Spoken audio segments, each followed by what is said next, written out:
Bienvenidos, soy Fernando Delgado. Vamos a continuar con las cápsulas sobre productividad en crisis.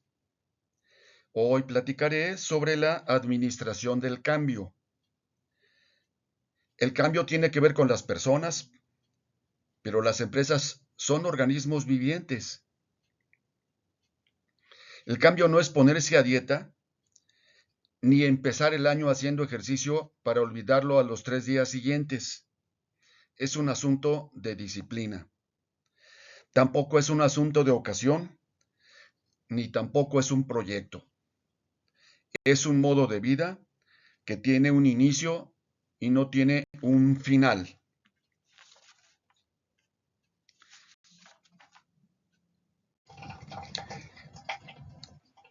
Perspectiva de la responsabilidad. Si tienes tiempo de revisar y corregir lo que hacen tus colaboradores, ¿por qué no tienes tiempo de planear?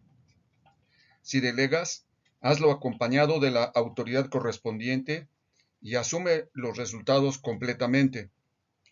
Enseña a tus colaboradores a asumir la completa responsabilidad de sus resultados. Tú eres un factor de logro. Si recibes apoyo de un tercero, recuerda que él es un soporte. La decisión, la instrumentación y los resultados corren por tu cuenta. Cuando el externo se vaya, tú te vas a quedar con la operación al 100%. Les comento un par de anécdotas muy puntuales.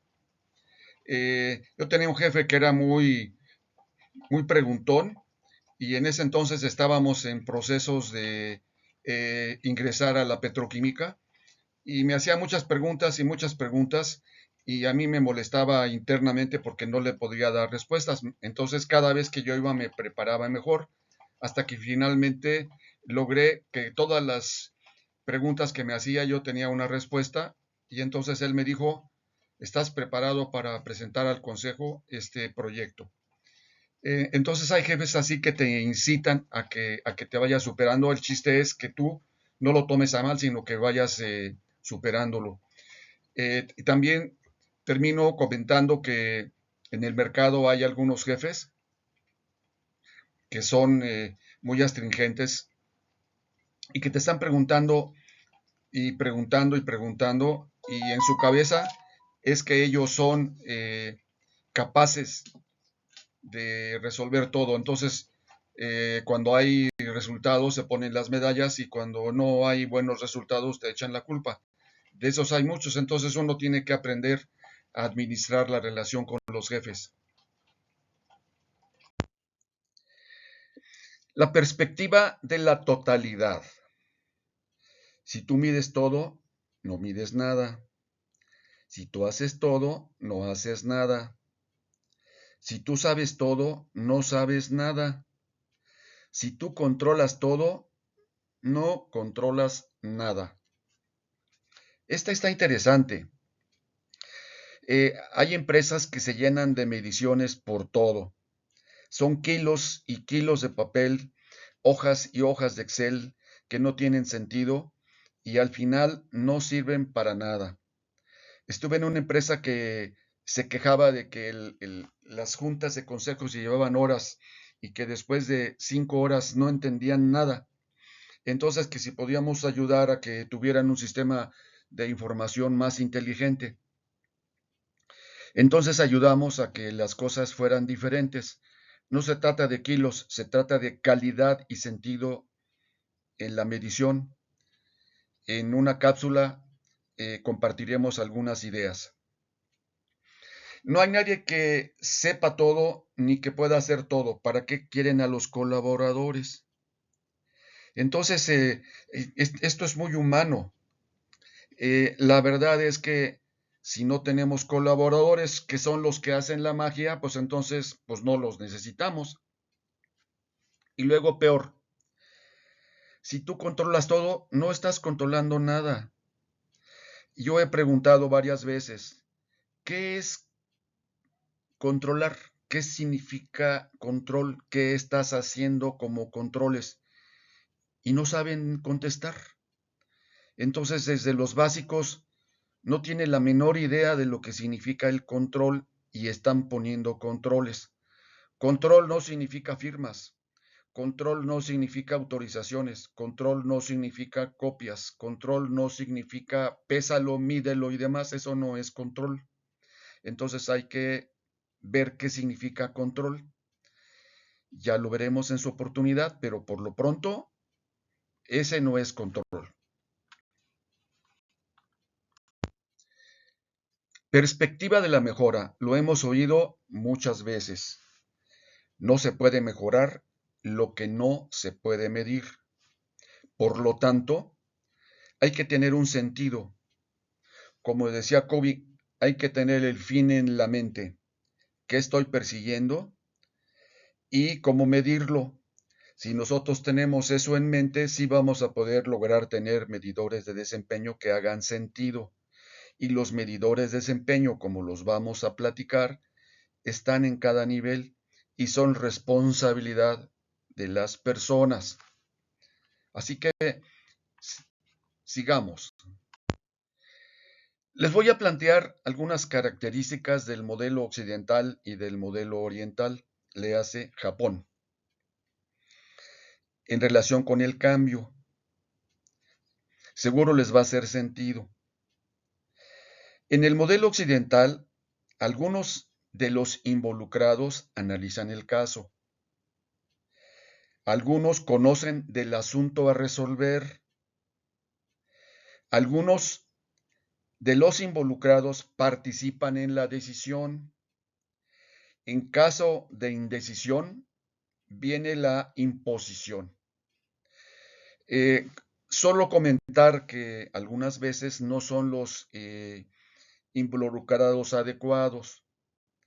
Esos que están invitados no son los jefes, son aquellos que tengan que ver con el problema a resolver. Esto nos lleva al proceso de implantación. En el modelo occidental, la decisión es rápida. A veces traen prisa, mueven los dedos, hacen como si de un día para otro se pudieran arreglar las cosas que no han ocurrido en meses o en años. Pero la implantación es lenta y de negociación y de convencimiento. Es muy desgastante porque no fueron involucrados aquellos que tenían que ver con el tema. Por contra, en las características del modelo japonés, todos los involucrados analizan el caso, pero los involucrados conocen del asunto a resolver y por lo tanto participan en la decisión. En caso de indecisión, la conveniencia. Este es un modelo interesante porque los que tienen que ver son los que están participando, que se supone que son los que conocen del asunto, conocen toda la problemática y por lo tanto tienen derecho a opinar y se reúnen los que deben estar. Ese es el tema, los que deben estar. No tiene que ver luego con todas las jerarquías, pero los que deben estar. Ahora viene lo interesante. En el modelo japonés, la decisión es lenta, pero la implantación es rápida, porque los que estaban involucrados y participaron en la solución están enterados de todo lo que va a pasar o todo lo que debe pasar y por lo tanto son capaces de armar los equipos correspondientes en los niveles inferiores para que el proceso de cambio se lleve a cabo.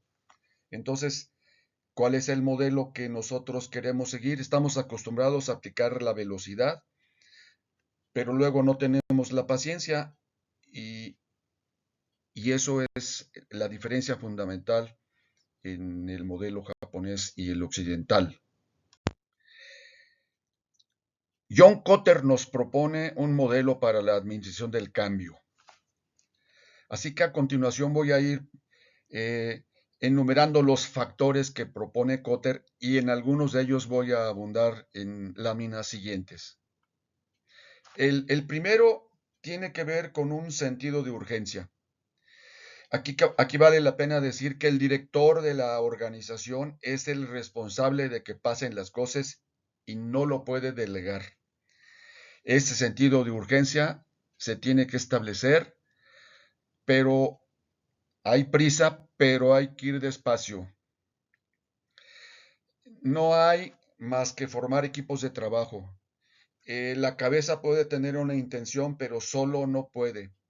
Por lo tanto, hay que formar grupos, hay que formar coaliciones para llevar a cabo el cambio. Y este grupo lo que hará es formar un consenso sobre lo que se espera en el cambio y las prioridades correspondientes para llevar a cabo ese cambio. Está el director, que es el dueño del asunto. Están los que forman los grupos de trabajo o las coaliciones, pero también está la gente que va a vivir el día con día del cambio. Entonces hay que compartir con ellos la visión. Eso se llama comunicación. Si ellos no saben lo que va a pasar, pues tienen miedo. Entonces hay que compartir la visión con los que tienen que recibir el impacto del cambio. En todo el proceso de cambio vamos a tener obstáculos. Esos grupos, esas coaliciones que están, oportunamente deben identificar cuáles son los obstáculos que se están presentando de cualquier tipo, para resolverlos, no para pelotearlos. Entonces los obstáculos tienen que resolverse lo más cerca posible a la ocurrencia. Para alimentar el sentido del logro, deben asegurarse triunfos inmediatos. Más adelante tocaré algo sobre este tema de las ganancias rápidas. El cambio tiene que ver con hoy, pero lo que puedo hacer mañana y lo que puedo evolucionar. Es decir, un asunto no se arregla al 100%, se segmenta y se van instrumentando los cambios para que la gente vaya viendo cómo lo que está haciendo y logrando se está capitalizando. El último tema de Kotter en este paquete es que todo lo que hagamos tiene que ver con la cultura, y aquí nos enfrentamos a algo que luego no existe. ¿Cuál es la cultura de la organización? Más adelante hablaré de la cultura. Sabemos lo que significa la cultura, pero la organización, cada empresa tiene su propia cultura, y la cultura la hace toda la gente que forma a la organización. Empiezo a sembrar el asunto de la cultura. Hay un libro que escribió Collins junto con un grupo de colaboradores que se llaman Good to Great. De este libro extraigo 3 puntos que me parecieron muy importantes y que yo luego le he llamado la cultura lean, la cultura esbelta. Todas las empresas tienen una cultura. Algunas empresas tienen disciplina, pero pocas empresas tienen una cultura de disciplina. Lo que hay que buscar en el cambio es la cultura de disciplina, una personalidad de la empresa. Si tienes una cultura de disciplina, ¿para qué quieres tantas reglas, tantos supervisores? Si la base de la pirámide cuenta con la gente capaz de resolver la problemática que se les presenta, las reglas que hay son inteligentes y hacen que la empresa se convierta en ágil. Entonces el mensaje es cultura de disciplina, y eso no se logra por decreto ni de un día para otro. Un socio y amigo que se llamaba Jaime Castro, que en paz descanse, me compartió esta lámina que me pareció muy importante en este asunto del cambio. El primer renglón tiene que ver con los componentes que debe reunir una organización o una persona para llevar a cabo un cambio. El primero tiene que ver con la visión, o sea, qué debo lograr cuando esto termine. El segundo, que es fundamental, son las habilidades, o sea, todas las competencias que yo debo tener para enfrentar el reto del cambio. No somos capaces de todo, por lo tanto hay que hacer un inventario de esas habilidades requeridas, las habilidades que tengo y complementar las que faltan. El tercero tiene que ver con los incentivos. Si existe una motivación para el cambio y la comparto cuando haga la difusión de lo que queremos lograr, pues esos incentivos hacen que la gente esté motivada a lograr lo que les estás proponiendo. Si en el cambio hay recursos, la gente sabe que el esfuerzo va a valer la pena. Pero si tienes un plan de acción, todavía mucho mejor porque sabes cuál es el siguiente paso. Si se reúnen esos 5 componentes del cambio, vas a tener resultados. Veamos, si no sabes a dónde vas, hay confusión, pues porque como no tienes visión, pues navegas por muchos lados. Si no sabes hacer las cosas, tienes ansiedad y si además te ponen presión y hay prisa y no lo sabes hacer, pues tienes una ansiedad y eso es un asunto muy grave en las personas. Si no hay incentivos para hacer lo que tú quieres que suceda, entonces tienes un cambio muy gradual porque no hay ninguna motivación, porque no estás consciente de todo lo que debe pasar. Entonces el cambio es muy gradual. Si las ideas son buenas, pero no hay recursos, entonces la gente se siente pues decepcionada, pues porque pueden invertir parte de su tiempo, el proyecto es interesante, pero no hay recursos, entonces pues hay que poner los pies en la tierra, porque si no la gente se frustra y cuando quieras emprender otro viaje no te van a acompañar. El último tiene que ver con un plan de acción. Si no existe un plan de acción, no sirve de nada, porque empiezas por un lado y te detienes, corriges y otro. Por ahí en una lámina que compartí decía, si vas en el camino correcto y te equivocas, hay ganancias, pero si vas en el camino equivocado y tienes un resultado, ese resultado no sirve de nada. Entonces, un falso inicio también desmotiva a la gente. Aquí la pregunta fundamental es, ¿realmente queremos cambiar? Tenemos la paciencia, vamos a ser perseverantes. La gente que tiene que ver con el tema está convencida del cambio.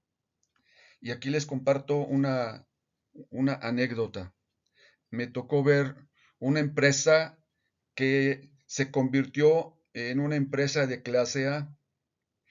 Una empresa de clase A es cuando todos los procesos de la organización tienen desempeños arriba del 90%. Todos los procesos tienen un desempeño arriba del 90%.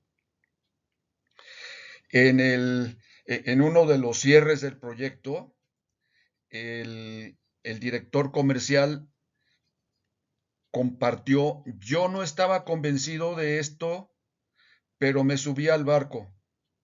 A los primeros pasos que vi que estábamos viendo algo que no era teórico, sino algo que se podía lograr y que yo también tenía que compartir.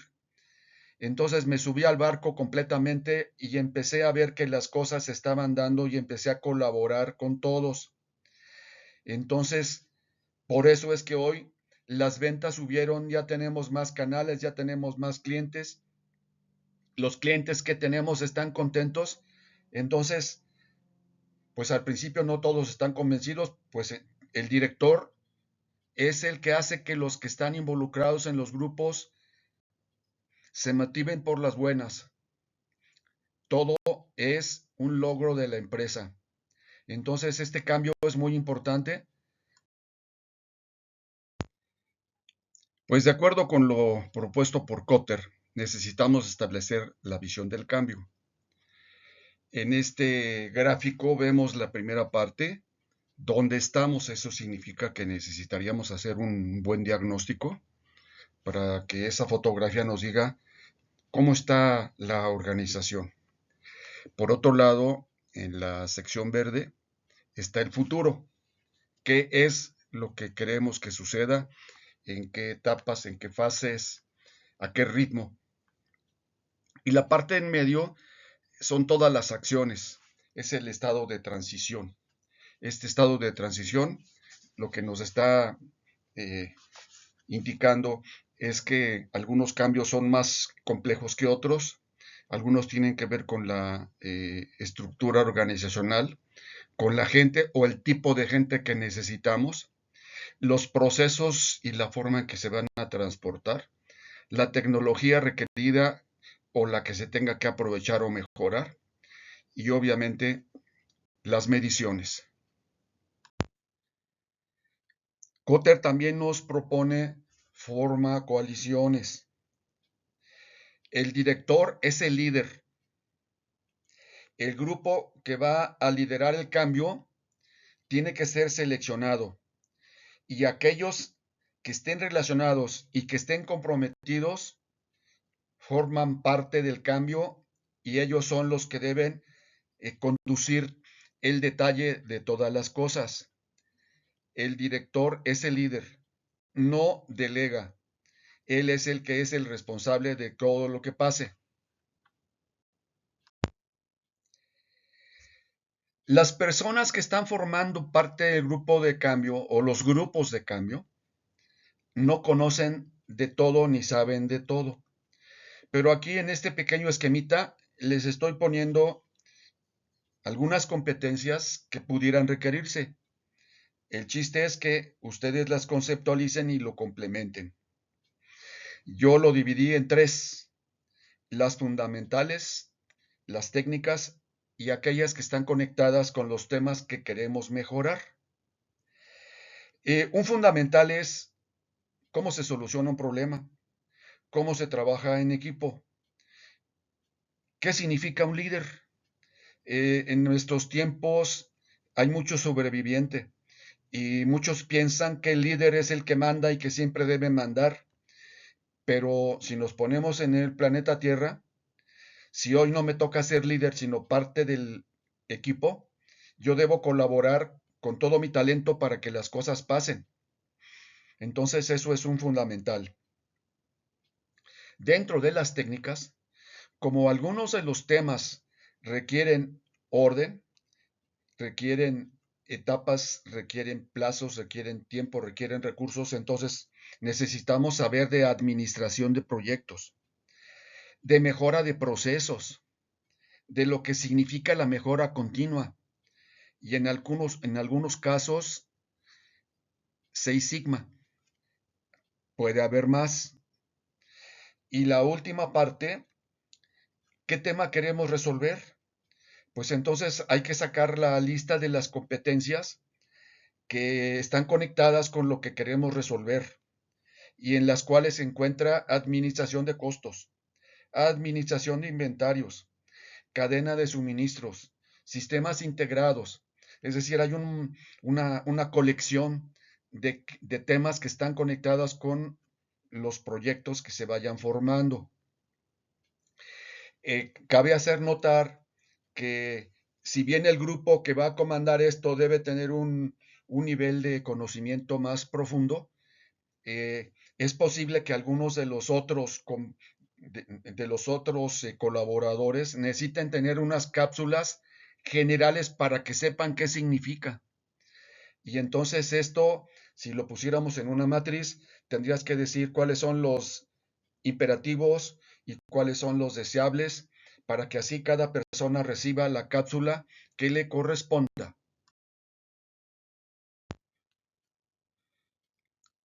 De acuerdo con la propuesta de Kotter, de que debemos lograr mejoras inmediatas, este cuadrito nos muestra que Hay que eliminar aquellos recursos ociosos, mejorar el aprovechamiento de recursos, invirtiendo en algunos que ya no son adecuados y propiciar que cuando eh, corriges algo se contagia la buena práctica hacia otros. Entonces, en esta primera parte, yo le llamo punto de impacto, en donde están las mejoras inmediatas. Esas mejoras inmediatas son aquellas que están conectadas con esos logros. Y aquellos procesos un poco más complejos de corregir, yo le llamo punto de palanca, en donde pues a veces hay que meter administración de proyectos y hasta un poco más de recursos humanos, económicos y organizacionales. ¿Cuáles son los proyectos que deben formar parte de este arranque? Fíjense que a veces son muchos. Entonces, una manera de calificarlos es cuáles son los que tienen un impacto mayor en el negocio y cuál es su complejidad en la implantación. Como estamos hablando de ganancias rápidas, pues en ese segmento tenemos que colocar todos aquellos que logremos identificar que se resuelven rápido y sin tanta complejidad. Y aquellos que son más importantes, colocarlos en el otro segmento. Eh, Hay veces en que se lleva a cabo un plan piloto, que es el que yo propongo. El plan piloto sirve para que aprendamos a resolver un problema. Entonces, a lo mejor escogemos algo que no sea tan importante ni tan trascendente, pero que nos va a consolidar el conocimiento junto con toda la gente. Este plan piloto es un entrenamiento y al final, pues los asuntos deseables, ojalá que se pudiera.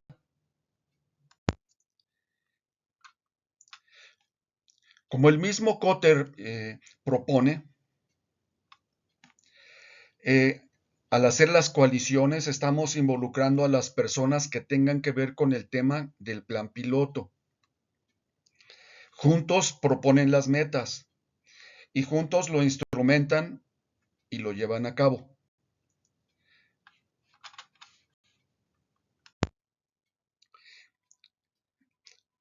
Vamos a concluir esta cápsula con una lámina a donde estoy sumarizando las buenas prácticas. En la parte inferior eh, determinamos el destino, establecemos las medidas de resultados que queremos lograr, la parte de planeación que es muy importante, capacitación al grupo para que atienda el proyecto, medir los avances, desarrollo de planes para seguir el viaje, medir resultados y celebrar. Las acciones están con verde y eso es a lo largo del viaje. Eh, Aprendemos y hacemos las reflexiones, qué lecciones aprendimos y, y esas lecciones que aprendimos las vamos a capitalizar en lo que yo le llamo el replanteamiento. Ese replanteamiento nos va a dar como resultado que cada vez que hagamos algo, vamos a ir mejorando constantemente. Muchas gracias por su atención. La siguiente cápsula trataremos el tema de medición. Este tema lo vamos a dividir en dos cápsulas porque vamos a ver algo de corto plazo, mediano plazo y largo plazo que soporte el cambio. Saludos.